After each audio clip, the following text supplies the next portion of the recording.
कभी आपको भी लगा है कि आप कुछ और बन सकते थे, पर किसी और के डर ने आपकी उड़ान रोक दी? एक शांत जंगल में एक छोटी सी चिड़िया रहती थी। नाम था मीरा। बाकी सब चिड़ियाओं बस रोज का रूटीन निभाती। सुबह उड़ना, तालाब जाना, खाना ढूंढना और शाम को घोंसले में लौट आना। लेकिन मीरा अलग थी। वो अक्सर आसमान की तरफ देखती और सोचती, क्या इस जंगल के बाहर भी कोई दुनिया है? एक दिन उसने अपनी ये बात सबसे कही।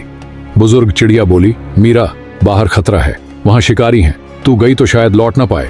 एक तोता बोला, कभी कभी अपने पंखों को समेट लेना ही समझदारी होती है। सबने उसे डराया, पर उसके अंदर एक आवाज थी, अगर मैं नहीं उड़ूंगी तो मैं कैसे जानूंगी कि मेरे पंख किस लिए हैं? अगली सुबह जब सब सो रहे थे, मीरा ने आसमान की तरफ देखा, गहरी सांस ली और उड़ चली। पहली बार उसे असली आसमान महसूस हुआ। पहाड़, नदियां, दूर तक फैले खेत, हवा उसके पंखों को छू रही थी, जैसे कह रही हो, अब तू सही रास्ते पर है। पर कुछ देर बाद डर ने फिर सिर उठाया। अकेलापन, भूख और रास्ता न मिलने की बेचैनी। उसे लगा, क्या मैंने गलती कर दी? तभी एक और चिड़िया आई, आजाद और आत्मविश्वासी।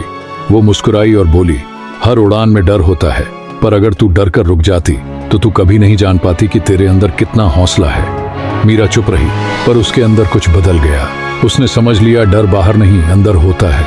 वो लौटी, लेकिन पहले जैसी नहीं थी। अब उसके पंखों में सिर्फ ताकत नहीं, कहानी थी। उसने सबको वो जगहें दिखाई जो किसी ने देखी ही नहीं थी। बाकी चिड़ियां अब उसे मीरा नहीं, हिम्मत कहने लगी। इस कहानी का सीख, हम सबके अंदर एक मीरा होती है जो कुछ नया करने की, कुछ अलग बनने की चाह रखती है। पर डर, समाज और लोगों की बातें हमें रोक लेती हैं। याद रखो, जो उड़ने की हिम्मत करता है वही असली दुनिया देखता है, और जो लौटता है वो सिर्फ अपने लिए नहीं बल्कि दूसरों को उड़ान देना सिखाने के लिए लौटता है।